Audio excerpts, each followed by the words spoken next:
Hello guys, welcome to my channel education tech point. Guys, आज हम class 10th UP board में computer का model paper solve करने वाले हैं। ये मॉडल पेपर काफ़ी दिन पहले रिलीज़ हो चुका था, लेकिन टाइम ना मिलने के कारण मैं इसको सॉल्व नहीं कर पाया था। तो आज मैं इसको सॉल्व करूंगा। और आप अगर मेरे यूट्यूब चैनल पे जाएंगे तो आप यूट्यूब चैनल पे आपको 2021 का भी पेपर यहाँ मिल जाएगा, 2022 का एक पेपर मिल जाएगा। इनका सॉल्यूशन भी थोड़े ही समय में आपको मिल जाएगा। तो चलिए अपने वीडियो पे चलते हैं और यहाँ पे सबसे पहले इसका अपना मॉडल पेपर 2022-23 में जो आया हुआ है उसको सॉल्व करने वाले हैं। ठीक है, तो मॉडल पेपर की तरफ चलते हैं। तो मॉडल पेपर में आप यहाँ पे देख सकते हो कि यहाँ पे जो इसकी टाइमिंग होती है 3 आवर 15 मिनट की होती है, जो आपका पेपर होने वाला है ना। और डेट शीट भी रिलीज हो चुकी है। और बात कर रहा हूँ मैं 2023 में होने वाले पेपर की। ओके, अब यहाँ पे जो आपका पूर्णांक है वो 70 मार्क का है, 70 मार्क्स का है। उम्मीद कर रहा हूँ आप 70 में से कम 69 तो लेके ही आएंगे। ठीक है, तो और यहाँ पे आपको कुछ निर्देश दिए होते हैं कि 15 मिनट तो आपको सबसे पहले यहाँ पे चाहिए कि आपको 15 मिनट दिए हैं क्वेश्चन पेपर पढ़ने के लिए। वो आप बहुत ही डीपली पढ़ेंगे, अच्छी तरह करेंगे उसको। तो और यहाँ पे इंस्ट्रक्शंस हैं कि सभी प्रश्न अनिवार्य हैं। सभी प्रश्नों के जो निर्धारित अंक प्रश्नों के सामने या सम्मुख दिए हैं। इस प्रश्न पत्र के 2 खंड हैं। आ में 20 के अंक हैं और 20 प्रश्न उत्तरी बहुविकल्प है। मतलब जो 20 के हैं उसमें बहुविकल्पीय प्रश्न आएंगे, जिनके उत्तर OMR सीट पर दे रहे होंगे। मतलब क्लास 10th में आपको एक OMR सीट मिलती है, वहाँ आप ध्यान से भरेंगे। तो OMR सीट पर उत्तर अंक तालिका किए जाने वाले OMR पर उत्तर अंकित किए जाने के पश्चात उसे काटे नहीं। यानी जब OMR आप भर देते हो तो आप उसको काटेंगे नहीं, इरेज करेंगे नहीं, वाइडनर लगाएंगे नहीं। इस बात को आप याद रखेंगे। और जो दूसरा खंड है आपको 15 मार्क्स का मिल जाता है। तो चलिए डायरेक्ट बात करते हैं, है ना। तो जो पहले हैं यहाँ पे मॉडल पेपर है। तो मॉडल पेपर में आप देखेंगे यहाँ पे जो सबसे पहला प्रश्न है वो प्रश्न है आपका, निम्नलिखित में से कौन सा हार्डवेयर नहीं है। देखो CPU हार्डवेयर होता है, आपने देखा है रैम CPU के अंदर लगती है। अगर मैं विंडो की बात करूँ तो विंडो एक सॉफ्टवेयर होता है जो विंडो ऑपरेटिंग सिस्टम विंडोज 7 चलाते हैं, 8 चलाते हैं, 10 चलाते हैं। मॉडर्न आपका मॉड्यूलेशन डीमॉड्यूलेटर वैसे बहुत इंपॉर्टेंट टॉपिक है, उसको पढ़ेंगे आप ध्यान से, इसको नहीं भूलेंगे आप। कंप्यूटर की गति की इकाई क्या होती है। देखिए कंप्यूटर की गति की क्या होती है, MIPS, जो इसकी फुल फॉर्म होती है मिलियन इंस्ट्रक्शंस पर सेकेंड्स। ओके, इसको MIPS में हम इसकी गति MIPS में हम नापते हैं। नेक्स्ट क्वेश्चन है, थर्ड है हमारा, कौन सी डिवाइस मॉड्यूलेशन तथा डीमॉड्यूलेशन में क्रिया करती है। तो मैंने इसको इम्पोर्टेंट बताया है, तो हर जगह यही इम्पोर्टेंट है। मतलब मॉडर्न को उसका एक मॉडर्न का क्वेश्चन भी है, तो उसको पढ़ेंगे। इसका जो फुल फॉर्म होती है मॉड्यूलेशन एंड डीमॉड्यूलेशन होती है। नेक्स्ट है, किस प्रसारण में प्रसारित हो रहे प्रत्येक कैरेक्टर के आगे स्टार्ट बिट स्टॉप बिट, यानी आगे और पीछे, आगे स्टार्ट बिट होता है, पीछे स्टॉप बिट लगी होती है। देखिए मैं इसकी बात करूं तो सबसे पहले आपको ये भी तो पता होना चाहिए कि स्टार्ट बिट और स्टॉप बिट होती क्या है। तो ये जानेंगे सबसे पहले। देखिए जो हमारा कंप्यूटर होता है उसमें डाटा को जब सेंड किया जाता है तो उसमें फ्रेम्स होते हैं, फ्रेम्स ब्लॉक्स होते हैं। ठीक है, तो यही असिंक्रोनस होता है। और यानी वैसे आपको सिंक्रोनस में भी और असिंक्रोनस में भी डाटा जब भेजा जाता है तो इसमें ब्लॉक में और फ्रेम में भेजा जाता है। लेकिन जो असिंक्रोनस है इसकी पहचान है कि इसमें डाटा है उसमें स्टार्ट बिट भी दिया होता है और एंड बिट भी दिया होता है। तो इसका आंसर है असिंक्रोनस, इसको याद रखेंगे। फिफ्थ है, निम्नलिखित में से कौन सा संचार माध्यम नहीं है। संचार माध्यम भैया कौन सा नहीं है निम्नलिखित में से। तो देखिए टेलीफोन में आवाज़, तो टेलीफोन लाइन आप भी यूज करते हो, पहले रिसीवर वाले फ़ोन यूज किए होंगे, तो यहाँ से बातें आती हैं जाती हैं। कोएक्सियल केबल नेट में यूज की जाती है, फाइबर ऑप्टिकल केबल नेट में यूज की जाती है। तो मॉडर्न का पूरा नाम मॉड्यूलेशन डीमॉड्यूलेशन होता है। और ये हमारी कौन सी डिवाइस नहीं है, संचार माध्यम डिवाइस नहीं है, कन्वर्टिंग डिवाइस है। ओके, 6 क्वेश्चन है, कंप्यूटर संचार में किस तरह का संचार होता है। भैया कंप्यूटर संचार हमारे 3 प्रकार के होते हैं, simplex, duplex and half duplex. Okay, तो देखिए मैंने वीडियो जो बनाई है अपने में, तो वीडियो में यहाँ पे मैंने काफ़ी हद तक सिलेबस करा दिया था, लेकिन किसी कारण की वजह से लॉजिक ऑपरेशन लास्ट वीडियो थी और यहाँ पे मैक्सिमम मेरी इन वीडियो में से आ चुका है। तो मैंने वहाँ पे बहुत अच्छी तरह डीपली एक्सप्लेन किया है इन सबको। तो इसका आंसर है संचार में किस तरह, कंप्यूटर संचार में किस तरह का संचार होता है। इसमें सिंप्लेक्स होता है, कंप्यूटर में डाटा केवल एक तरफ जाता है, यानी एक दिशा में डाटा बहता है। ठीक है, किस नेटवर्क का प्रसार क्षेत्र सबसे कम होता है। देखिए इसका पहले वाइड एरिया नेटवर्क से बड़ा होता है, मेट्रोपॉलिटन एरिया नेटवर्क, ये और बड़ा होता है लैन लोकल एरिया नेटवर्क। सबसे पहले ये आता है दूसरे नंबर पे आता है मैन और नंबर तीसरे पे आता है वैन और इंटरनेट तो खैर है ही है। ठीक, तो जो आपका आंसर होने वाला है वो आपका आंसर होने वाला है लैन, लोकल एरिया नेटवर्क। उपग्रह प्रसारण किस प्रकार की टोपोलॉजी पर आधारित है? उपग्रह भैया यहाँ पे क्या होता है, डाटा आप यहाँ से आप फ़ोन करते हो तो आपके सिग्नल पे आपके नियरेस्ट टावर पे जाता है, वहाँ से आपके सॉरी ये सैटेलाइट पे जाता है, सैटेलाइट से डाटा फिर दोबारा लौट के आता है, मीन टू से एक तरीके का रिंग बन जाता है। तो ये क्या है, ये रिंग टोपोलॉजी पर आधारित है ना। उपग्रह प्रसारण किस टोपोलॉजी पर आधारित है? रिंग पर। ओके, वेब ब्राउज़र क्या है? देखिए आप देख सकते हो यहाँ पे मैंने क्रोम ओपन किया हुआ है। क्रोम क्या है? वेब ब्राउज़र है। तो वेब ब्राउज़र क्या है? वेब ब्राउज़र एक सॉफ्टवेयर है, ठीक है, सॉफ्टवेयर। आप अपने फ़ोन में क्रोम चलाते हो, ओपेरा चलाते हो या फायरवॉक्स चलाते हो, ये सॉफ्टवेयर होते हैं जो आप ऐप के नाम से जानते हो, एप्लीकेशंस के नाम से। मोबाइल की दुनिया से निकलो, कंप्यूटर की दुनिया में बहुत कुछ समझ में आता है, ठीक है। फाइल ट्रांसफ़र किस USI लेयर का फंक्शन है? ये भी मैंने अपनी वीडियोज़ में पढ़ाया है। ये एक प्रकार का नेटवर्क है, ठीक है। क्या है? नेटवर्क। तो इसका आंसर क्या होने वाला है कि इसका फंक्शन नेटवर्क होता है, ठीक। 11 पे जाएंगे। 11 क्वेश्चन है हमारा, लाइनक्स ऑपरेटिंग सिस्टम का मूल भाग क्या है? तो ये इसका मूल भाग में मैं आपको पहले बता चुका हूँ, कर्नेल है। कहाँ बता चुका हूँ? अपनी वीडियोज़ में, है ना। तो आपसे रिक्वेस्ट है वीडियो देखिएगा और जल्दी जल्दी मैं सब कंप्लीट करूँगा और मॉडल पेपर सबसे पहले मैं सॉल्व कर रहा हूँ यहाँ पे। लाइनक्स किस ऑपरेटिंग सिस्टम के समतुल्य है? भैया लाइनक्स, लाइनक्स किस ऑपरेटिंग के है? यूनिक्स। यूनिक्स के बाद लाइनक्स आया था, इस बात को आप याद रखेंगे। कंप्यूटर में देखिए हेल्प क्रिया के लिए कौन सी फंक्शन की का प्रयोग करते हैं? कंप्यूटर में कभी भी हेल्प चाहिए होता है ना तो F1 दबाते हैं। क्या दबाते हैं? F1 कीबोर्ड में, ठीक। ऐसा नहीं है वो F अलग दबाओ 1 दबाओ, ध्यान रखना। फंक्शन की F अलग दबा दो 1 दबा दो, फंक्शन की होती है F1 से लेके F12 तक। तो ये वाली की दबेगी आप, इस पर याद रखेंगे, ठीक है। TCP IP क्या है? TCP transmission control protocol, P4 protocol, IP internet protocol. तो ये क्या है?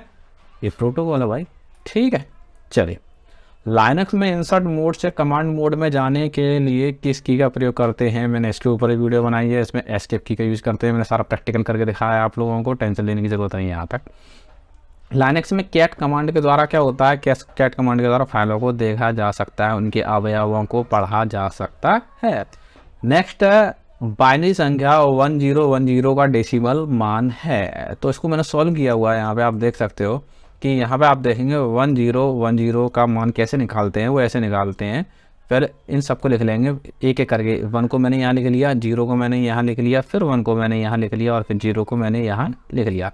इस सब में मल्टीप्लिकेशन 2 का कर देंगे। 2 का मल्टीप्लिकेशन, 2 का मल्टीप्लिकेशन, 2 का मल्टीप्लिकेशन और 2 का मल्टीप्लिकेशन। बीच में प्लस ऑपरेटर या प्लस मार्क लगाएंगे, चिन्ह लगाएंगे।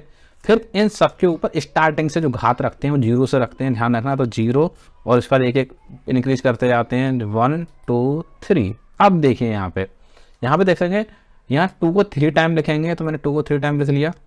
किसी का गुणा या 0 में किसी का गुणा करते हैं तो उसका मान 0 होगा, मैं लिखूंगा नहीं।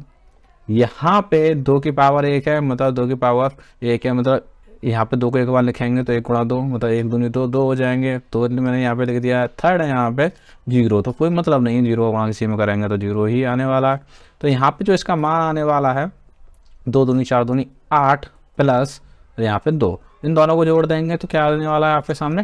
10, ठीक है। और इनका बेस होता है, इसका बेस 10 होता है, इसको याद रखेंगे आप, ठीक है। ओके, बेस 10, ठीक है यहाँ पे। तो जो आपका आंसर होने वाला है वो 10 का बेस 10 होने वाला है। तो अपनी तरफ चलते हैं, 10 का बेस 10 इसका आंसर होने वाला है, ठीक है। चलिए मैं इस फाइल को क्लोज कर देता हूँ, मैंने आपको समझा दिया। 7 बिट्स ASCII कोड में कुल कितने जॉन बिट होते हैं? इसमें याद रखें कुल 3 जॉन बिट होते हैं। कितने होते हैं? 3 जॉन बिट होते हैं, इस बात को याद रखेंगे, ठीक है। निम्नलिखित में से कौन सा यूनिवर्सल गेट है? देखो जितने देखो नॉर्मली गेट की बात करें तो एंड, नॉट, और इसके बाद सब में जो एन लग जाता है, हम एन की बात करेंगे, जहाँ एन लग जाता है वो यूनिवर्सल गेट होता है। तो यहाँ पे नॉर की बात करेंगे, ठीक है, यूनिवर्सल गेट है। उसके बाद अगर हम एंड का यूनिवर्सल नेंड हो जाएगा, ओके। तो यहाँ पे 2 ही, मतलब अभी यूनिवर्सल गेट की बात कर रहा हूँ तो एन किस में लगा हुआ है? और के साथ एन लगा हुआ है, तो ये यूनिवर्सल गेट है। तो आंसर आपका है नॉर, ओके। निम्न में से कौन सा डिक्लेरेशन गलत है? देखिए जब सी पढ़ते हैं तो सी में अब तक पढ़ाई नहीं है, समय नहीं मिल पाया, थोड़ा प्रॉब्लम चल रही थी। तो निम्नलिखित में से कौन सा डिक्लेरेशन गलत है? गलत की बात कर रहा है। देखिए इंट एक डेटा टाइप है, इसमें हम एक्स और वाई, ये हमारा सही है। अगर यहाँ पे हमने सेमीकोलन लगा दिया, स्टेटमेंट गलत हो गया, तो यहाँ वाई और वेरिएबल बनाते हैं तो गलत हो जाएगा। तो ये तो मैं दूसरे नंबर पे गलत है। एक्स बराबर 10 और वाई, यानी पहले इनिशिएट कर दिया है और वाई आएगा सही है। सॉरी मैंने यहाँ पे गलत मार्क लगा दिया, ये सही है और ये भी सही है। दोनों में यहाँ पे हमने मान इनिशिएट कर दिया है तो ये भी सही है, लेकिन गलत क्या है? गलत है ये वाला। तो आंसर आपका कौन सा है? गलत ही आपका आंसर सही हो जाएगा। ठीक है, ये तो क्वेश्चन हमने 1 to 20 जो आपने आपको ऑप्टिकल OMR शीट पे बनने थे वो तो आप भर देंगे। ओके, अब बात करते हैं खंड बी में। खंड बी में क्या है? आपको अपने एक आंसर बुक मिलेगी, उसमें आंसर लिखेंगे और आपको एक नंबर के 10 क्वेश्चन यहाँ मिल जाते हैं। तो इसका सॉल्यूशन है नंबर 1, बात करते हैं डाटा संचार की दर क्या होती है। तो मैंने यहाँ सॉल्यूशन बना के रखे हैं अपनी पीपीटी में, डाटा संचार की दर की बात करेंगे। तो पहले का आंसर है यहाँ पे कि डाटा संचार की दर क्या होती है? डाटा संचार दर मतलब इसको बोलते हैं डाटा ट्रांसफर रेट। एक समय में एक स्थान से दूसरे स्थान पर स्थानांतरित होने वाले डिजिटल डाटा की मात्रा है। तो ये आपका आंसर ये हो जाता है। ठीक है, नेक्स्ट है ASCII का पूरा नाम, बहुत ईजी है, American standard code for information interchange. ठीक है, चलिए नेक्स्ट पे चलते हैं। वीडियो क्या है? वीडियो जो टीवी देखते हैं ना आप, टीवी का मतलब है जो आप पीसी देखते हैं ना, यही वीडियो होता है। तो इसकी जो फुल फॉर्म होती है वो होती है visual display unit. Okay, video का पूरा नाम होता है विजुअल डिस्प्ले यूनिट, जिसका उपयोग कंप्यूटर करता है, मतलब कंप्यूटर में इसका उपयोग किया जाता है, सीधी सी बात है। ठीक, और नेक्स्ट का आंसर देखते हैं। www क्या है? World wide web. ओके, तो सॉरी क्वेश्चन गलत था, मैंने गलत पढ़ दिया। अभी तो LSI की बात करेंगे। LSI क्या है? इसे कहाँ प्रयोग करते हैं LSI को? तो ठीक है, तो LSI पर इंटीग्रेटेड सर्किट होते हैं, यानी LSI बड़े पैमाने पर इंटीग्रेटेड सर्किट होते हैं जिनका उपयोग माइक्रो प्रोसेसर जैसे कंप्यूटर में किया जाता है। जो माइक्रो प्रोसेसर जो आपके कंप्यूटर होते थे, इनमें इसका प्रयोग किया जाता है LSI। ओके, समझ चुके होंगे ऑप्शन। चलिए नेक्स्ट की बात करते हैं। प्रश्न 5 क्या है? प्रश्न 5 है ये है www क्या है? World wide web. ओके, तो इसका भी आंसर मैंने लिख दिया है कि वर्ल्ड वाइड वेब इंटरनेट का सबसे महत्वपूर्ण संसाधन है जिस पर सभी विषयों से संबंधित सूचनाएं उपलब्ध होती हैं। इसे वेब भी कहा जाता है। जो आप वेबसाइट चलाते हैं वही चीज़ है। ठीक है, चलिए नेक्स्ट का बात करते हैं। लाइनक्स में डायरेक्टरी देखने हेतु किस कमांड का प्रयोग किया जाता है? लाइनक्स में डायरेक्टरी देखने हेतु किस कमांड का प्रयोग किया जाता है? तो लाइनक्स में डायरेक्टरी देखने हेतु कैट कमांड का प्रयोग किया जाता है। अवयव देखने के लिए कैट कमांड का प्रयोग किया जाता है। ठीक है, नेक्स्ट है हेक्साडेसिमल एफ का मान डेसिमल में क्या होगा? देखिए आपको तो पहले से पता होना चाहिए, 0 से 9 हो गया, A से F हो गया। ठीक है, तो इसका मान जो होगा वो क्या होगा? इसका मान 15 हो जाएगा। ठीक है, मैंने यहाँ पे आंसर दिया हुआ है आपके सामने, तो इसका जो मान होने वाला है वो 15 होने वाला है। हेक्साडेसिमल एफ का मान डेसिमल में 15 होगा। वीडियो देख लीजिएगा, उसमें क्लियर कर दिया। मैं यहाँ बात करूँगा तो काफ़ी लंबा हो जाएगा। अब बात करते हैं सी भाषा में चर वेरिएबल नाम किससे प्रारंभ होते हैं? जो वेरिएबल दिए जाते हैं वो किससे प्रारंभ होते हैं? ठीक है, तो यहाँ पे सी भाषा में चर वेरिएबल वर्णमाला, जिसमें हम A to Z का यूज कर सकते हैं, कैपिटल A to Z का यूज कर सकते हैं, से प्रारंभ होते हैं। यहाँ 0 से 9 की सीरीज यूज नहीं कर सकते हैं। ओके, तो इसका आंसर क्लियर है आपका। चलिए नेक्स्ट पे बात करते हैं 9 का। थोड़ा नीचे आ गए, काफ़ी नीचे आ गए 9। ठीक है, सी भाषा के फ्लोट मान मेमोरी में कितना स्थान घेरते हैं? सी भाषा के फ्लोट मतलब 0 पॉइंट वैल्यू होती है, फ्लोट होती है वो इंट, जिसमें पॉइंट की वैल्यू नहीं होती है। तो सी भाषा में फ्लोट मान मेमोरी में कितने बाइट्स लेते हैं? 4 बाइट्स का स्थान घेरते हैं। ओके, चलिए नेक्स्ट पीपीटी पे देखते हैं 10th क्या है? सी भाषा में पैरामीटर कितने प्रकार के होते हैं? तो सी भाषा में पैरामीटर हमारे 2 प्रकार के होते हैं। एक होता है एक्चुअल पैरामीटर, दूसरा होता है फॉर्मल पैरामीटर। ओके, तो हमने ये सॉल्व कर लिया है। चलिए तो अब नेक्स्ट देखते हैं। यहाँ तक तो हो चुका है। अब जो आने वाला है वो आपका आने वाला है ये वाला। ठीक है, निम्नलिखित के उत्तर देने हैं आपको, 2-2 नंबर के 5 क्वेश्चन हैं आपको, तो 10 नंबर के आपको अच्छे नंबर, अच्छे 10 नंबर आपको लाने हैं यहाँ पे। सी भाषा में लाइब्रेरी फंक्शन के 2 उदाहरण दे दिए, ठीक है। सी भाषा में लाइब्रेरी फंक्शन के 2 उदाहरण दे देते हैं हम यहाँ पे। तो सी भाषा में लाइब्रेरी फंक्शन में एक है पावर। इस प्रकार के फंक्शन का प्रोटोटाइप मैथ डॉट एच होता है, ये हेडर फाइल होती है, ठीक है। मैं अभी इसका प्रयोग करूँगा, प्रैक्टिकल करके आप लोगों को दिखाऊंगा। इस फंक्शन का प्रयोग किसी संख्या पर घात का मान निकालने के लिए किया जाता है। जैसे 2 पे अगर हम 3 लिख देंगे तो इसका मान कितना निकलेगा हमारा, 2 गुणा 2 गुणा 2 गुणा करके, ठीक है। तो ये 3 बार 2 हो जाएगा और यहाँ बराबर 2 दूनी 4 दूनी 8 इसका आंसर हो जाएगा। लेकिन इसको करेंगे कैसे वो भी मैं आपको बताता हूँ। पहले स्क्वायर, इसको ही पढ़ लेते हैं। स्क्वायर इस प्रकार के फंक्शन का प्रोटोटाइप मैथ डॉट एच होता है। देखिए यहाँ तक डेफिनेशन दोनों की सेम है, यहाँ की बात करेंगे, यहाँ तक डेफिनेशन दोनों की सेम है। अब बात इस फंक्शन का वर्गमूल याद करने के लिए यूज किया जाता है। वर्गमूल तो आप जानते होंगे ना, 16 का 4 होता है, ठीक है। तो इसका प्रयोग कैसे कर लेते हैं, प्रयोग पहले मैं अपने डैब में जाता हूँ, डैब सी को ओपन करता हूँ। ओके, डैब सी को ओपन कर लिया मैंने। यहाँ पे अब मैं प्रोग्राम को लिखता हूँ, कंट्रोल एन करके न्यू फाइल लेता हूँ। यहाँ पे है आप न्यू फाइल ले रही मैंने, ठीक है। ओके, सोर्स फाइल यहाँ पे, ठीक। तो पहले हेडर फाइल बना देते हैं। हेडर फाइल होती है हमारी include इंक्लूड और stdio.h। ओके, नेक्स्ट हमारी एक और हेडर फाइल लेते हैं, include conio.h। थोड़ा बहुत पढ़ा होगा आपने, नहीं तो मैं तो खैर पढ़ा ही नहीं पाया, लेकिन कोशिश कर रहा हूँ कर दूँ, ठीक है। यहाँ पे इंट मेन ले लेंगे, इंट मेन लेके इसके अंदर अब काम करेंगे। तो यहाँ पे क्या है कि हमें सबसे पहले क्या निकालना है, रूट निकालना, पावर निकालनी है। तो सबसे पहले हम इंट लेते हैं, किसकी पावर निकालनी है, मतलब ए बराबर मैंने ए में 4 इनिशिएट कर दिया, 4 मैंने ए में इनिशिएट कर दिया और मैंने एक और वेरिएबल ले लिया फिर रूट, ठीक है। अब रूट बराबर है ना, रूट बराबर अब लिखें POW, ये हमारा फंक्शन होता है POW, और इसमें ए कितना है 3 है और रूट निकालना है इसका। तो हम सॉरी ए कितना है, ए 4 है और हमें ए, ठीक है। तो 4 पे 4 बार अगर घात लिख देंगे तो कितना आना है हमारा इसका आंसर। तो इसका आंसर निकालेंगे तो यहाँ पर प्रिंट एफ करा लेंगे एक बार, प्रिंट एफ में इसका आंसर आएगा और मॉडुलस डी, क्योंकि इसको रूट निकालना है हमें। और यहाँ पे एड्रेस ऑफ रूट, नहीं सॉरी रूट, यहाँ पे स्कैन एफ नहीं लगा रहे हम, एड्रेस ऑफ नहीं आएगा, रूट, ठीक है। रूट करके हम यहाँ पे ले लेते हैं गेट ch और यहाँ पे क्लोज करके कंट्रोल एस कर देते हैं। कंट्रोल एस करके हम इसको लिखते हैं किस रूट निकालना, रूट डॉट सी, ध्यान रखना डॉट सी के नाम से फाइल सेव होती है। देन हम इसको एग्जीक्यूट करते हैं, कंपाइल एंड रन। ओके, यहाँ पे कुछ गलती बता रहा है, 1 मिनट, कंपाइल एंड रन 256, ठीक है, कोई गलती नहीं बता रहा है, 256, ठीक है। 256 कैसे आ गया आप तो सोचो, मैं कैलकुलेटर देख खोलता हूँ, CALC, ठीक है। तो मैंने क्या किया, पहले प्रोग्राम को समझ लीजिएगा, 256 इसका आंसर आ रहा। प्रोग्राम को ये समझना है आपको कि ए में हमने 4 दिया है और 4 की पावर 4, 4 की पावर 4, ठीक है, 4 की पावर 4। तो अब यहाँ पे गुणा करो, 4 गुणा 4, 1 2 3 4, ठीक है। ऊपर देख सकते हो मैं 4 की पावर 4 में, तो इसका आंसर आ गया 256। बहुत ईजी था, आपने कर दिखाया, वेरी गुड।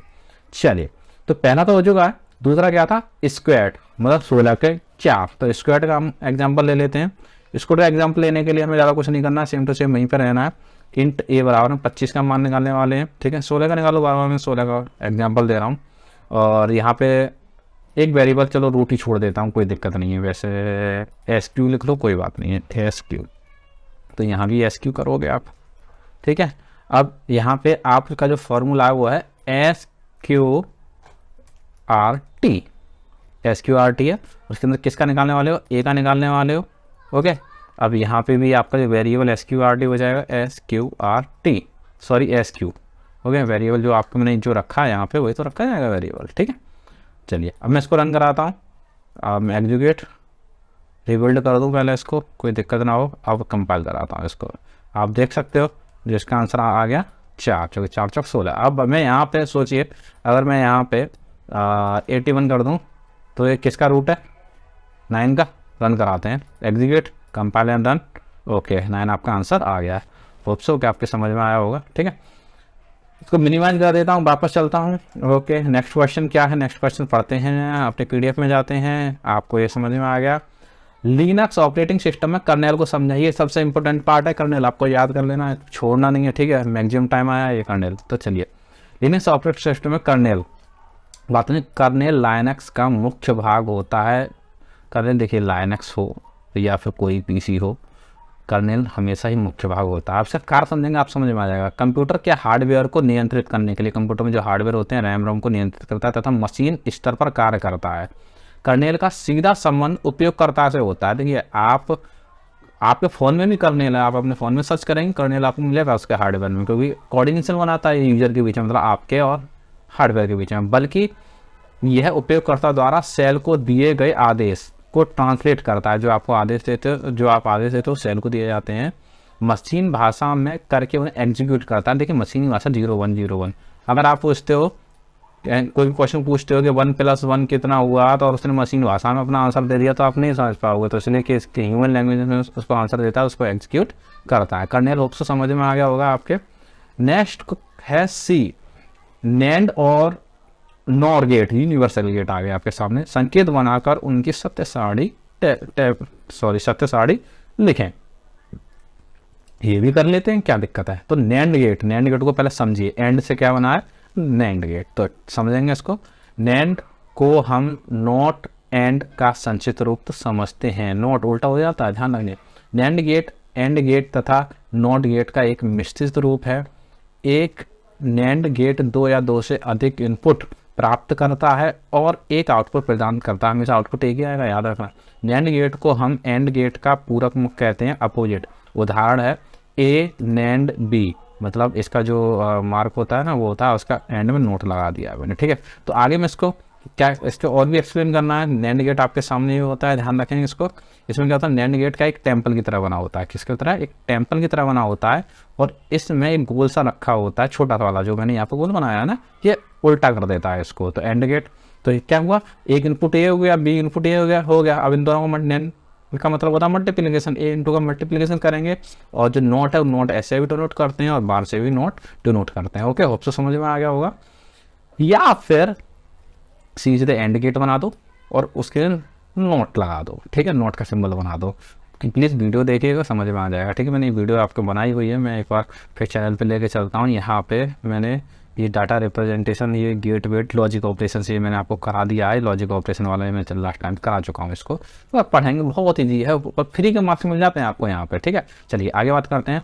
देखने में यह एंड गेट की तरह होता है, ये एंड गेट की तरह तो हो रहा है, ये डी बना हुआ है, एंड गेट ही तो है, किंतु इसमें डी के आगे जो डी बना हुआ है एक छोटा सा ये गोल बना हुआ है ना, वृत्त लगा होता है, जो नॉट ऑपरेशन को दर्शाता है। समझ रहे होंगे। अब इसके टेबल की बात करें, तो इसमें 2 इनपुट लिए जाते हैं। ठीक है, तो पहले इनपुट में क्या भरा जाता है, 0 0 1 1, दूसरे में 0 1 0 1। अब इनका मल्टीप्लिकेशन करते हैं, 0 को 0 में करेंगे 0 ही आएगा, 0 को 1 में करेंगे फिर से 0 आएगा, 1 का 0 में करेंगे फिर से 0 आएगा, लेकिन 1 का 1 में करेंगे तो 1 आएगा। अब इसको नॉट का मतलब होता है उल्टा कर देना, तो यहाँ उल्टा कर दिया, 0 का 1 हो गया, 0 का 1 हो गया, 0 का 1 हो गया, 1 का 0 आ गया। वेरी गुड, आपने कर दिखाया। ओके, नेक्स्ट अब बात करते हैं नॉर गेट में और कुछ दिया। नॉर गेट और गेट का पूरा होता है, नॉर गेट और संक्षिप्त कर सकते हैं। नॉर गेट 2 या 2 से अधिक इनपुट प्राप्त करता है, ये मैंने दोबारा लिखा है गलती से। ओके, इसको मत पढ़िएगा। चलिए, नॉर की बात कर रहे थे ना, अरे तो मैंने हेडिंग नहीं डाली, दोबारा गलती से नहीं लिखा, नॉर है अभी। हाँ, नॉर गेट की बात करेंगे, ये नॉर गेट है। ठीक है, मैंने हेडिंग नहीं डाली, हेडिंग डालना भूल गया, होता है, टाइपिंग मिस्टेक हो जाती है।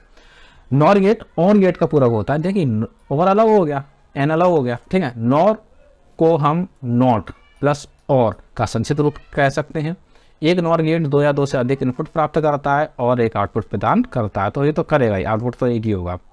तो इसका जो क्या होता है, ये प्लस का सिंबल आ जाता है इसमें, ध्यान रखेंगे। ठीक है, ए नॉट बी, फिर तो आपको उल्टा कर ही देना, या तो ये कर देना या बार कर देना, बात तो एक ही है। तो सबसे पहले इसका हम वो समझ लेते हैं डायग्राम। तो डायग्राम में क्या होता है, एक तरीके से यूँ करके बना होता है, जरा ध्यान देंगे इसको। ठीक है, और एंड में तो ये लगा देंगे, एक हो गया, एक हो गया, आउटपुट हो गया। होप सो आपकी समझ में आ गया होगा। या फिर ऐसे ही बना सकते हैं कि पहले आप अपना और बना लीजिए, फिर नोट बना लीजिए, फिर उसका बार लगा के इसका आउटपुट दे दीजिएगा। इसकी साड़ी की बात करें, साड़ी से पहले थोड़ा एक्सप्लेनेशन लेना है। देखने में यह और गेट की तरह प्रतीत होता है, किंतु इसमें मतलब ये थोड़ा बना हुआ है, थोड़ा इसका ध्यान देंगे कि आगे एक छोटा सा व्रत लगा होता है ना, ये यूँ करके होता है, और 0 लगा होता है जो नॉट ऑपरेशन को दर्शाता है। सही बात है, तो नॉट को ही दर्शाएगा। सत्य सारणी की बात करें, सत्य सारणी वही 0 0 1 1 0 1 0 1। अब इनको जोड़ेंगे, 0 0 करेंगे तो 0 आएगा, 0 1 करेंगे तो 1 आएगा, 1 0 करेंगे तो 1 आएगा, और यहाँ से 1 और 1, यहाँ 2 नहीं होंगे, याद रखना, कंप्यूटर है, ठीक है। तो यहाँ 1 और 1 ही होगा। अब इसको उल्टा कर दो, 0 का 1 हो जाएगा, 1 का 0 हो जाएगा, 1 का 0 हो जाएगा, 1 का 0 हो जाएगा। तो आपने कर देखा है बहुत अच्छी तरह। और नेक्स्ट क्वेश्चन की तरफ चलते हैं अपने।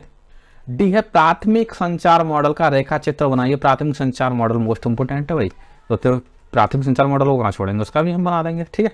तो क्या है, प्राथमिक संचार मॉडल यह समझने में मदद करता है कि संचार कार्य कैसे किया जा सकता है, यानी कंप्यूटर में संचार कार्य कैसे हो रहा है। मॉडल का उपयोग व्यवसाय कंपनियों और अन्य कंपनियों द्वारा उनके संचार को बढ़ावा देने, उनके विकल्पों को पता लगाने और अपनी स्थिति का मूल्यांकन करने के लिए किया जाता है। तो यहाँ प्राथमिक संचार मॉडल का कुछ इस प्रकार, यानी मॉडल कुछ इस प्रकार होता है। तो सबसे पहले क्या होता है, यानी आप किसी को एक लेटर भेज रहे हो, सिंपल से जान लो, आप किसी को एक लेटर भेज रहे हो, लेटर भेजने वाला कौन होता है, प्रेषक होता है। अब आ जाइए उसके आगे आगे आ जाइए कि जो लेटर भेज रहे हो वो किस तरीके से भेज रहे हो, किस तरीके से मेल कर रहे हो, व्हाट्सअप कर रहे हो, जिससे भी भेज रहे हो एज यू विश, ठीक है। चलिए नेक्स्ट बात करते हैं यहाँ पे, प्रोटोकॉल क्या होंगे। प्रोटोकॉल आपकी बात नहीं है, तो प्रोटोकॉल तो टीसीपी होगा, आईपी होगा, या फिर एचटीटीपी होगा, जो भी प्रोटोकॉल हो, बहुत प्रकार के प्रोटोकॉल है, एसएमटीपी लाइक, और एंड में आ जाएगा प्राप्त करता है। इस बात को याद रखेंगे, आपका ये मॉडल बनके तैयार हो चुका है, ठीक है। तो आप इतना सब कुछ कर लिया आपने। चलिए नेक्स्ट क्वेश्चन की तरफ चलते हैं। क्वेश्चन है ई, और ई क्या कह रहा है यहाँ पे, ई कह रहा है ऑपरेटिंग सिस्टम क्या है। उदाहरण दें भाई, विंडो 10 चला रहे हो, ऑपरेटिंग सिस्टम ही तो है, 8 चला रहे हो, 11 चला रहे हो, 8.1 चला रहे हो, विंडो 7 चला रहे हो, ऑपरेटिंग सिस्टम ही तो है। इसको समझाने में कितनी देर लगेगी, ज़्यादा टाइम नहीं लगने वाला है हमको। ऑपरेटिंग सिस्टम ऐसे सॉफ्टवेयर प्रोग्राम का समूह है जो मानव एप्लीकेशन सॉफ्टवेयर और कंप्यूटर हार्डवेयर के बीच कन्वर्सेशन प्रस्तावित करता है। विंडो अगर 10 आपके कंप्यूटर में इंस्टॉल नहीं होगी तो कैसे आप संपर्क करोगे। एंड्रॉयड आपके लिए एक एप्लीकेशन सॉफ्टवेयर है, ऑपरेटिंग सिस्टम है एंड्रॉयड, ओके। एंड्रॉयड अगर आपके मोबाइल में इंस्टॉल नहीं होगा तो आप कैसे कोऑर्डिनेशन करोगे। यहाँ लाइनक्स का थोड़ा एग्जाम्पल दे दिया है, क्योंकि क्वेश्चन एक लाइनक्स में ही हो गया जाता है। लाइनक्स भी एक प्रकार का ऑपरेटिंग सिस्टम है, जिसे सन 1991 में लिनस टॉरवर्ल्ड द्वारा विकसित किया गया था। भाई इसको लिनस टॉरवर्ल्ड 1991 याद कर लेना, बाद में मत कहना सर ने बताया नहीं, ठीक है। उदाहरण की बात करें तो विंडोज 7, लिनक्स, यूनिक्स, विंडो 10 भी कह लो, विंडो 11 भी कह लो, ठीक है। बाद में कहोगे सर विंडो 11 आ गया, एक बार नाम नहीं ले रहे हो आप, ओके, हालांकि विंडो 10 ही चला रहा हूँ। चलिए नेक्स्ट क्वेश्चन है 12 क्वेश्चन की बात करते हैं। तो 12 क्वेश्चन में क्या होने वाला है, 12 क्वेश्चन में 2-2 नंबर के 5 क्वेश्चन है जो अभी सॉल्व किए थे उसी प्रकार के। तो यहाँ पे 4 नेटवर्किंग डिवाइसेस के बारे में बड़े इज्जत से पूछ रहा है, देखिए, और आप बड़े बहुत प्यार से इसको एक्सप्लेन करने वाले हैं। नेटवर्किंग डिवाइसेस बहुत ईजी है। Number 1, 2 modem, repeater, switch and router, okay. Modem, repeater, switch and router. अब इसके काम सीख लीजिएगा, काम क्या क्या होते हैं। सबसे पहले बात करेंगे मॉडेम। मॉडेम बहुत इंपॉर्टेंट है, फिर से बता रहा हूँ। तो मॉडेम का पूरा नाम मॉड्यूलेटर एंड डीमॉड्यूलेटर होता है। इसका प्रयोग एनालॉग सिग्नल को डिजिटल सिग्नल में तथा डिजिटल सिग्नल को एनालॉग सिग्नल में परिवर्तित करने के लिए किया जाता है। आपने कहीं ब्रॉडबैंड लगा होगा तो आपने मॉडेम देखा होगा, ठीक है। और मॉडेम की शक्ल वैसे आपको मैं इस पर दिखा देता हूँ, ठीक है। मॉडेम कैसा होता है, बाद में मत कहना सर ने मॉडेम नहीं बताया, ठीक है। मॉडेम ये होता है मॉडेम, ओके। ये मॉडेम देखिए, ये सारे मॉडेम है। अब मत कहना सर ये सींग वाले लोग हमने देखे नहीं है कभी। मॉडेम क्या करता है, यहाँ एक एंटीना लगा होता है जहाँ से नेटवर्क आते हैं, वो नेटवर्क आते हैं इसके लिए, ठीक है। अब ये नेटवर्क आते हैं एनालॉग, कौन से आते हैं, एनालॉग सिग्नल। और हमारा कंप्यूटर कौन सा समझता है, डिजिटल सिग्नल, 0101। यहाँ एक और केबल लगी होती है, एक केबल यहाँ के लिए आती है और एक केबल ये लग के पीसी में जाती है। तो यही एनालॉग सिग्नल, मतलब ये क्या करता है, एनालॉग सिग्नल को डिजिटल सिग्नल में कन्वर्ट करता है, जिसको पीसी समझ सके। होप सो आप बहुत अच्छी तरह समझ चुके होंगे, मैं समझा रहा हूँ तो समझेंगे, जाहिर सी बात है। और नेक्स्ट बात करते हैं मॉडेम का रिपीटर। रिपीटर क्या करता है, रिपीटर क्या करता है, 12 रिपीट करता है, मतलब आपकी रेंज खत्म हो रही है उसको फिर से बढ़ा रहा है। एक ऐसी डिवाइस होती है रिपीटर। तो रिपीटर का उपयोग ट्रांसमिशन बढ़ाने के लिए किया जाता है ताकि सिग्नल लंबी दूरी को कवर कर सके। आपने देखा होगा आपके मोबाइल का टावर है, यहाँ लगा हुआ है 5 किलोमीटर पे, एक और लगा हुआ है 5 किलोमीटर एक पर लगा हुआ है। क्यों लगे हुए हैं वो, उनकी रेंज कम है। इसलिए लगते हैं। लेकिन वहीं उन्हीं के लिए अगर रिपीटर लगा दिया जाए तो एक टावर लगा के रिपीटर अगर वहाँ लगा दिया जाए तो एक टावर आपको काफ़ी दूरी तक काम करेगा, लेकिन थोड़ा कॉम्प्लिकेटेड है थोड़ा। रिपीटर का इस्तेमाल सिग्नल को वीक होने से पहले रीजनरेट करने के लिए किया जाता है, जहाँ सिग्नल नहीं पहुँच रहे वहाँ सिग्नल पहुँचाने के लिए, ठीक है। जियो वालों को सलाह देना जरा इस चीज़ के लिए। रिपीटर सिग्नल को रिसीव करके उनको रीजनरेट और रिप्लिकेट करने के लिए करके उन्हें आगे भेजता है। तो रिपीटर को भी अब जान लो, फिर कहोगे सर आपने रिपीटर की शक्ल नहीं दिखाई हमें। REPEATER devices, networking devices, okay. चलिए, ये रिपीटर होते हैं, ठीक है। इन रिपीटर का प्रयोग किया जाता है कि यहाँ भी एग्जांपल दिया हुआ है थोड़ा, ठीक है, देख लेना अपने हिसाब से। ये रिपीटर होता है, ये सिग्नल को रीजनरेट करता है। चलिए आगे बात करते हैं यहाँ पर। स्विच क्या करता है? स्विच का प्रयोग मल्टीपल कंप्यूटर को आपस में कनेक्ट करने के लिए किया जाता है। मल्टीपल कंप्यूटर में एक सारा कंप्यूटर को यूज करने के लिए, मतलब अगर मैं बात करूं कि नेटवर्किंग में इसका यूज होता है तो सही कह रहा हूं। आपने नेटवर्किंग देखी होगी कि एक जगह कई कंप्यूटर है, जैसे इसका एग्जाम्पल दिया हुआ है, ठीक है। अभी कई कंप्यूटर में जोड़े हुए हैं स्विच से, विंडो से मैंने नहीं, एग्जाम्पल में, ठीक है। एक जोड़ा हुआ है, दो जोड़ा हुआ है, यहाँ पे जो होल होते हैं ना, ये होल जितने होल होते हैं उतने ही पीछे जुड़ सकते हैं, ओके। तो होप्सो कि आप समझ गए होंगे इसको भी। चलिए आगे बात करते हैं। राउटर क्या था? राउटर एक इंटर नेटवर्किंग डिवाइस होती है जो दो डिफरेंट नेटवर्क को आपस में जोड़ने के लिए इस्तेमाल की जाती है। देखो जो स्विच और राउटर एक जैसे ही होते हैं लेकिन डिफरेंट अलग अलग डिवाइसेस को जोड़ता है ये। तो मैं राउटर की बात करूँगा, ROUTER, ठीक है। राउटर भी सेम ऐसे ही होता है, ये राउटर है, लेकिन इसमें दो अलग अलग डिवाइसेस को अलग अलग प्रकार के सिग्नल्स आ रहे हैं उनको जोड़ने के लिए इसका प्रयोग किया जाता है, ओके। राउटर का आजकल बहुत ज़्यादा यूज हो रहा है, ठीक है।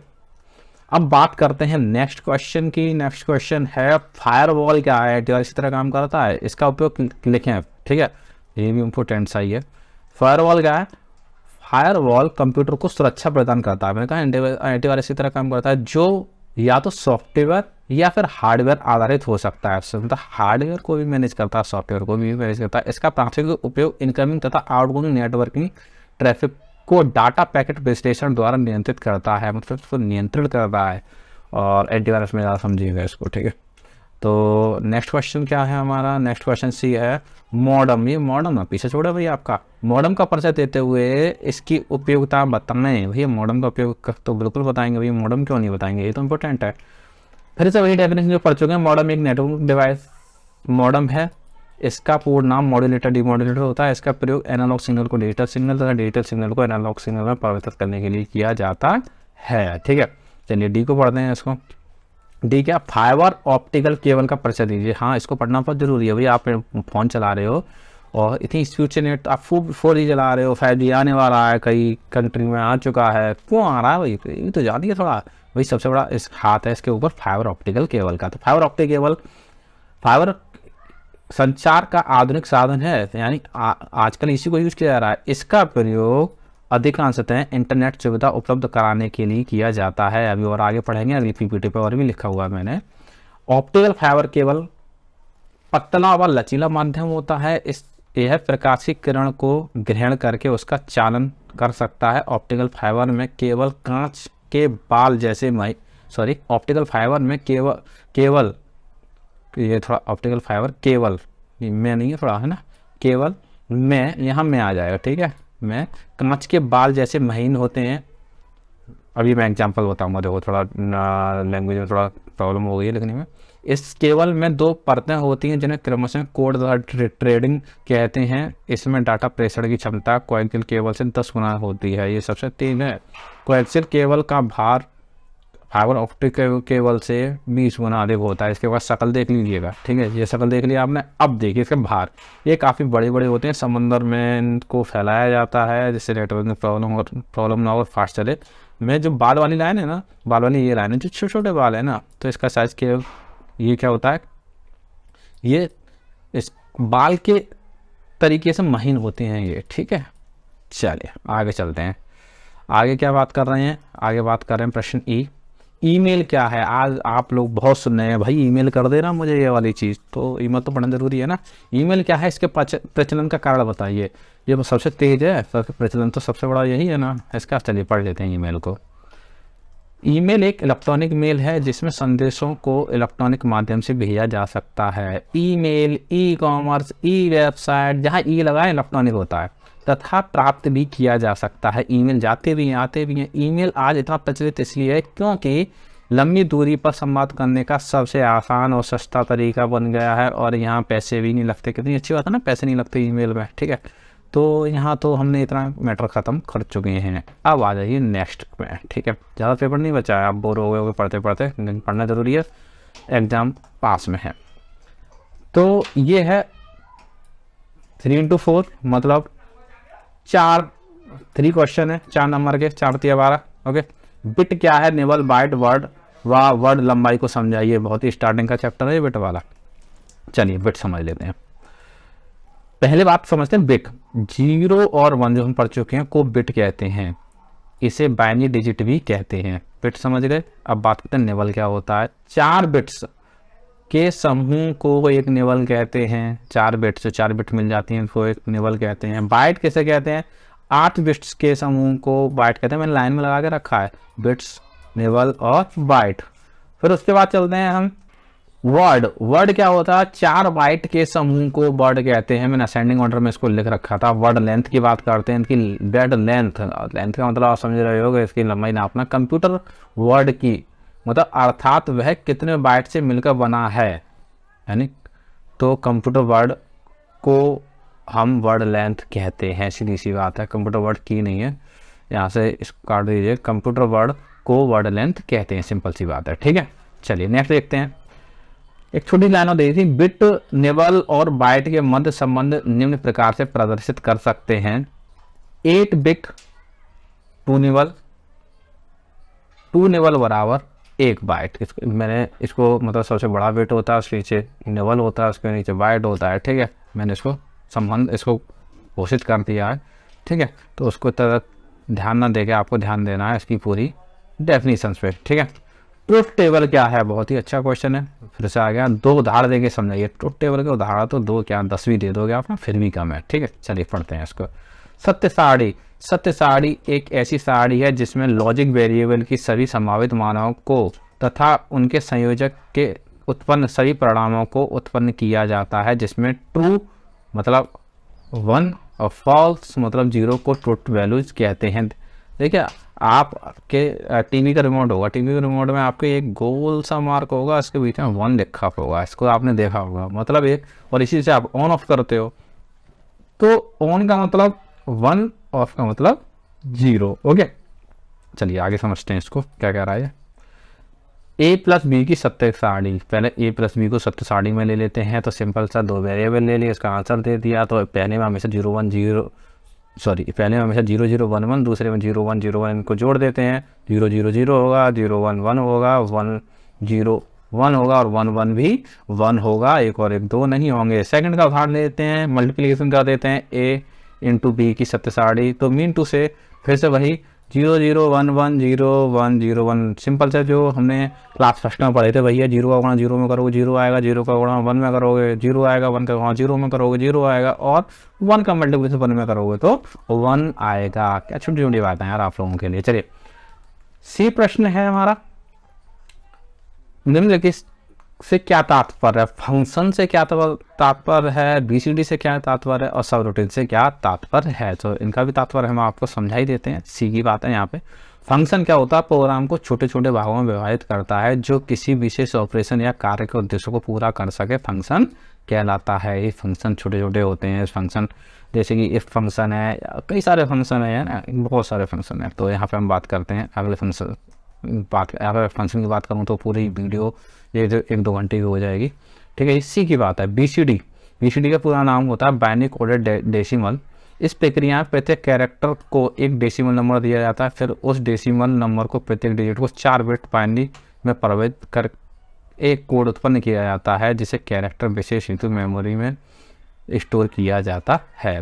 अब बात करते हैं यहाँ पर नेक्स्ट सब रूटीन। सब रूटीन क्या होता है, सब रूटीन एक स्टेटमेंट होता है, एक स्टेटमेंट का समूह होता है जो कि पूर्व परिभाषित कार्य को करता है। यह स्टेटमेंट के समूह को सब एंड सब कथनों के बीच लिखा जाता है तथा उसके नाम से कॉल किया जाता है। सी का सबसे एंड का चैप्टर है सी लैंग्वेज का, ठीक।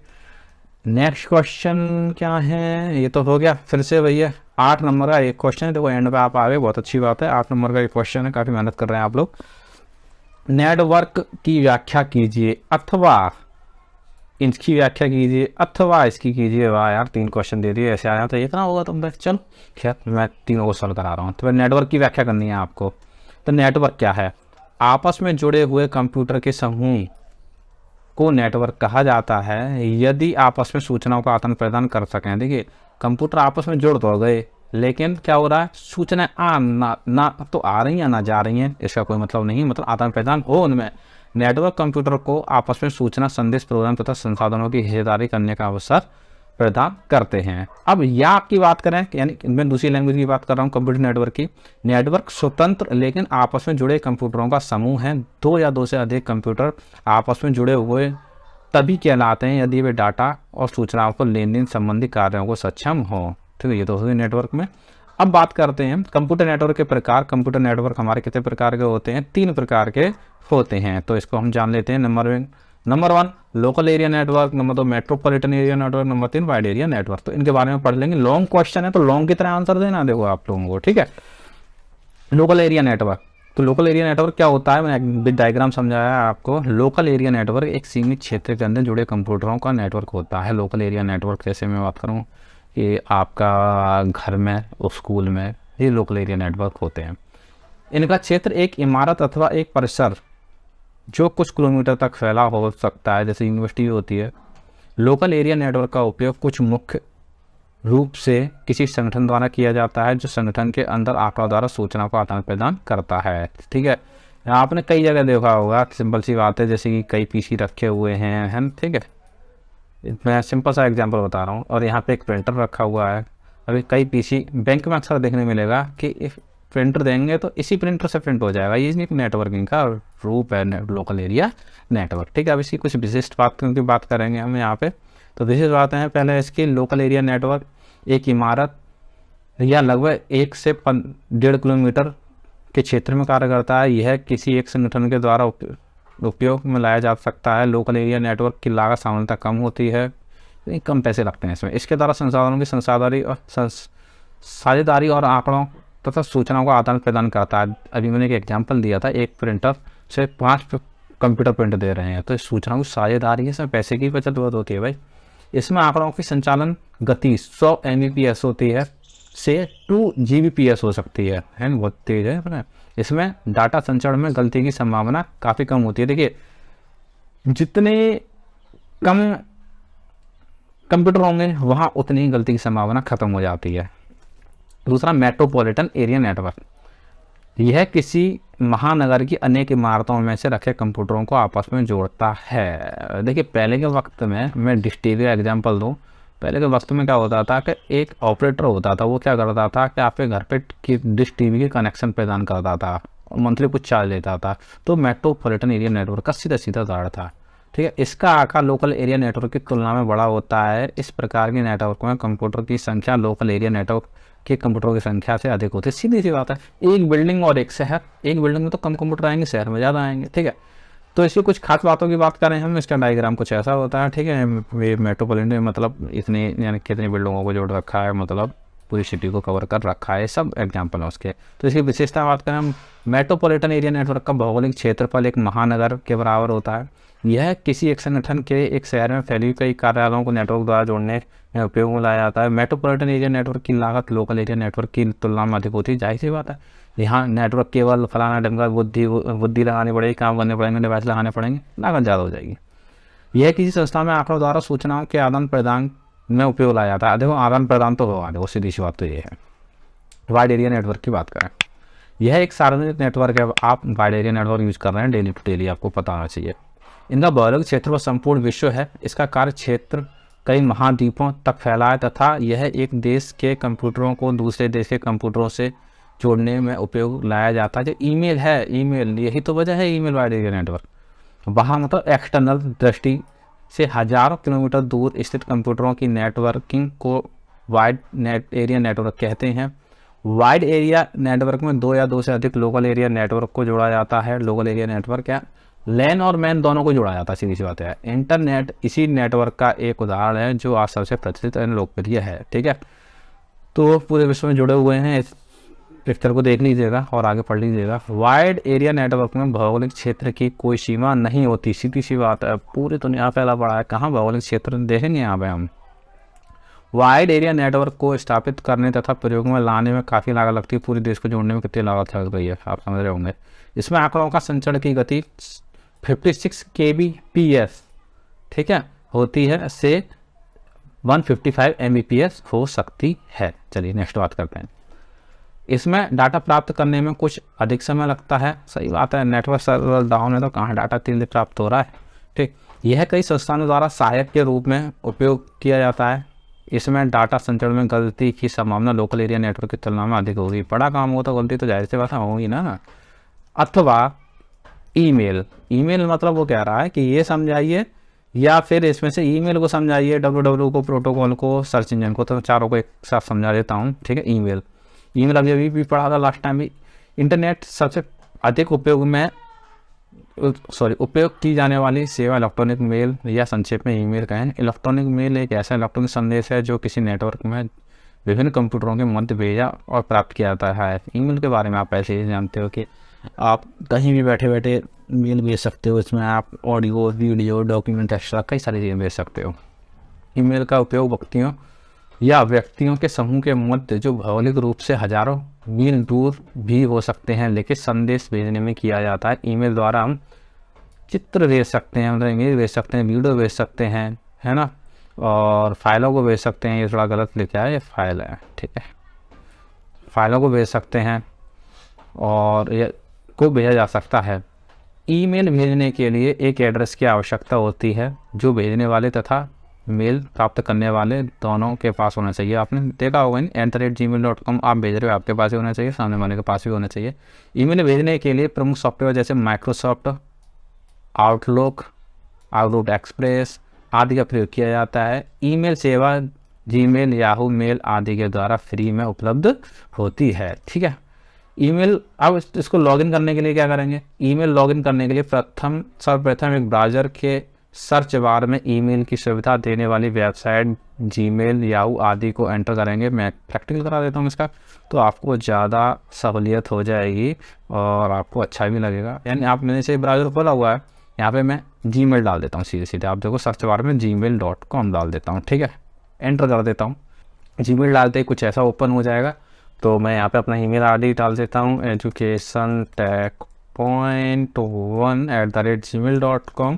जैसे @gmail.com डालो ना डालो कोई फ़र्क नहीं पड़ता है। नेक्स्ट कर देता हूँ मैं। यहाँ पे पासवर्ड आपको इंसर्ट कराना पड़ेगा और पासवर्ड इंसर्ट करने के बाद आपकी जो जीमेल आईडी है वो लॉगिन हो जाएगी, ठीक है। तो क्या करें, एंटर करेंगे। उसके बाद वेब पेज पर लॉगिन या साइन इन का ऑप्शंस होगा। लॉगिन या साइन इन पर क्लिक करने के पश्चात एक फॉर्म खुलेगा जो अभी अभी खुला था, या फिर ये खुलेगा, ठीक है। आप उस यूजर नेम लिखेंगे तथा उसमें पासवर्ड डालेंगे और एंटर कर देंगे, आपका साइन इन हो जाएगा। ओके, चलिए ईमेल एड्रेस। अब क्या करें, एड्रेस क्या होता है। ईमेल एड्रेस तो भेजने तथा प्राप्त करने के लिए आपके पास ईमेल एड्रेस होना चाहिए। ईमेल एड्रेस किसी ईमेल सर्वर पर एक ऐसा स्थान होता है जहां आपका ईमेल स्टोर किया जाता है। हाँ, सर्वर पे ही आपका ईमेल स्टोर किया जाएगा। इस स्थान को मेल बॉक्स भी कहा जाता है। मेल बॉक्स मतलब आपके जो ईमेल आते हैं ना, वो मेल बॉक्स कहलाते हैं। ईमेल एड्रेस सामान्यतः रूप से कुछ इस प्रकार होता है, जैसे कि एजुकेशन टेक पॉइंट, ये हो गया हमारा यूजर नेम, और ये हो गया @डोमेन नेम। इसके बारे में मैंने एक्सप्लेनेशन ये कर रखा है। ईमेल दो भाग होते हैं, सिंबल, इन दोनों भागों को सिंबल द्वारा जोड़ा जाता है। सिंबल से पहले भाग को यूजर नेम तथा से बाद वाले भाग को डोमेन नेम कहते हैं। याहू मेल हो सकता है, जीमेल हो सकता है, रेडिट मेल हो सकता है, एक्सेट्रा। ईमेल एड्रेस बनाते समय यूजर नेम में कोई स्पेशल सिंबल जैसे हैज ना हो, स्टार ना हो, परसेंटेज ना हो। इसमें आप देख सकते हो ऐसा कोई वर्ड नहीं है। हाँ, 0 1 2 3 कर सकते हो, और अंडरस्कोर यूज कर सकते हो। यहाँ पे अंडरस्कोर होता है ना, ऐसा यूज कर सकते हो आप, का प्रयोग नहीं किया जा सकता है। सेकेंड है वर्ल्ड वाइड वेब। ये क्या होता है, इसको बता चुका हूँ। www डॉक्यूमेंट का एक ऐसा समूह होता है जो आपस में एक दूसरे से हाइपर टेक्स्ट से जुड़े होते हैं। आप अपने फ़ोन चलाते हो, सब एक हाइपर टेक्स्ट से जुड़े होते हैं। फ़ोन मतलब आप वेबसाइट चलाते हो, सब एक दूसरे से जुड़े होते हैं। हाइपर टेक्स्ट डॉक्यूमेंट में टेक्स्ट, इमेज, ध्वनि आदि का समावेश होता है। हर एक वेबसाइट में आप टेक्स्ट भी देख सकते हो, इमेज भी देख सकते हो, साउंड भी देख सकते हो। www इंटरनेट की एक सेवा है, मतलब www पर इंटरनेट एक सेवा है। www का सबसे पहले टिम बर्नर्स-ली ने 1989 में सर्न प्रयोगशाला में किया था। वर्ल्ड वाइड वेब में सूचनाओं को वेबसाइट के रूप में रखा जाता है। यह वेबसाइट वेब सर्वर पर टेक्स्ट फाइलों के रूप में संग्रहित होती है, जिसके द्वारा प्रत्येक वेबसाइट को एक विशेष नाम दिया जाता है। उसी नाम से वेब पर पहचाना जाता है। यानी कि नाम www.this.com एक नाम देता है। प्रत्येक वेबसाइट का पेज होता है जिसमें हाइपर टेक्स्ट मार्कअप लैंग्वेज द्वारा बनाया जाता है। HTML जो आप आगे पढ़ेंगे, HTML, ये वेबसाइट HTML के द्वारा बनाई जाती है, जिसमें कई सारे वेब पेज को आपस में जोड़ा जाता है। कोई वेबसाइट देख लीजिए, वहाँ पे लिंक दिए होते हैं, वीडियो, ऑडियो दी होती है, कई सारी वेबसाइट होती हैं। प्रोटोकॉल की बात करें, देखिए प्रोटोकॉल बहुत समझिए, ध्यान से समझिएगा इसको। प्रोटोकॉल का शब्द, सॉरी ये गलत लिख दिया मैंने। प्रोटोकॉल शब्द का मतलब नियमों का समूह, जिस प्रकार से किसी भी सिस्टम को सही ढंग से चलाने के लिए कुछ नियम बनाए जाते हैं, वैसे ही डिजिटल कम्युनिकेशन यानी नेटवर्क के जरिए डाटा के आदान प्रदान करने के लिए कुछ नियम बनाए जाते हैं, जिसे हम प्रोटोकॉल कहते हैं। मतलब इंटरनेट पर आप कोई चीज़ डाउनलोड कर रहे हो, अपलोड कर रहे हो, कम्युनिकेशन कर रहे हो, यहाँ प्रोटोकॉल होता है। ये प्रोटोकॉल के ही द्वारा होते नियम होते हैं इंटरनेट के, ठीक है।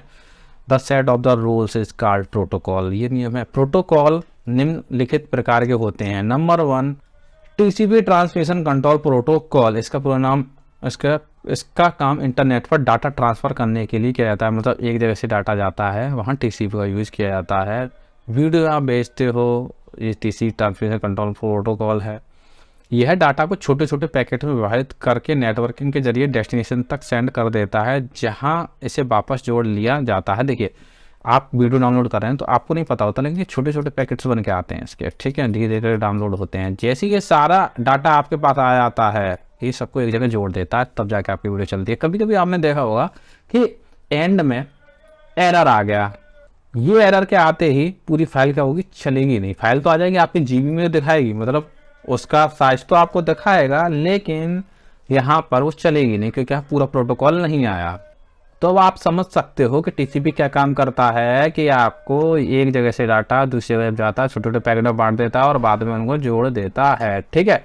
चलिए नेक्स्ट बात करते हैं IP, internet protocol. IP address आपने बहुत सुना होगा, फ़ोन का IP एड्रेस क्या है, ये यही है। IP का पूरा नाम इंटरनेट प्रोटोकॉल है। यह TCP के साथ मिलकर काम करता है। देखिए यहाँ पे आपने जो देखा मिलेगा ना, देखिए आप अभी यहाँ भी देखेंगे, क्वेश्चन पेपर कहाँ गया, यहाँ भी प्रोटोकॉल नहीं, यहाँ पे नहीं दिखाया। अक्सर इनको TCP IP एक साथ लिखा मिलेगा आपको, इस पूरे पेपर में TCP IP कहीं लिखा नहीं है इन लोगों ने। जब भी आप देखो TCP और IP एक जगह लिखा हुआ मिलेगा, तो IP क्या, ये दोनों एक साथ मिलकर ही काम करते हैं। फर्क क्या है कि ये छोटे छोटे पैकेट बना देता है और IP क्या करता है कि जहाँ जाना है उसके IP एड्रेस पे डेटा को भेज देता है। IP क्या करता है, एड्रेस डिफाइन करता है। तो सिंपल सी है, TCP के साथ मिलकर काम करता है। पैकेट्स को ट्रांसफ़र करने के लिए IP का प्रयोग एक तरह से एड्रेसिंग के लिए किया जाता है, ठीक है, जिसके जरिए फाइनल डेस्टिनेशन तक डाटा को पहुंचाया जा सकता है। ये भी तो पता चाहिए डाटा कहाँ जा रहा है। भैया जब तो ये नहीं पता होगा डाटा कहाँ जा रहा है, तब तो पैकेट का क्या होगा, कुछ नहीं होगा।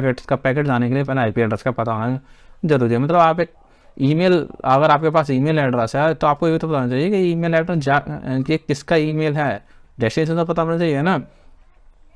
यह क्लाइंट और सर्वर के बीच कनेक्शन स्थापित करता है और वर्ल्ड वाइड वेब पर डॉक्यूमेंट एक्सचेंज करने के काम करता है। आप अपने ब्राउज़र पर किसी वेबसाइट को इसी प्रोटोकॉल की मदद से एक्सेस कर सकते हैं या कर पाते हैं। मतलब IP पे जैसे वह आपके लैपटॉप में IP एड्रेस होगा, आपके डिजिटल डिवाइस में सबके IP एड्रेस होगा, और IP एड्रेस के द्वारा ही आपकी चोरी को पकड़ा जाता है। तो याद रखें कि IP एड्रेस कितना महत्वपूर्ण है। अब FTP डेली यूज कर रहे हो आप, FTP फाइल ट्रांसफर प्रोटोकॉल, एक जगह से डाटा दूसरी जगह भेजा जाता है, उसको IP एड्रेस कहते हैं, वो सॉरी FTP कहते हैं।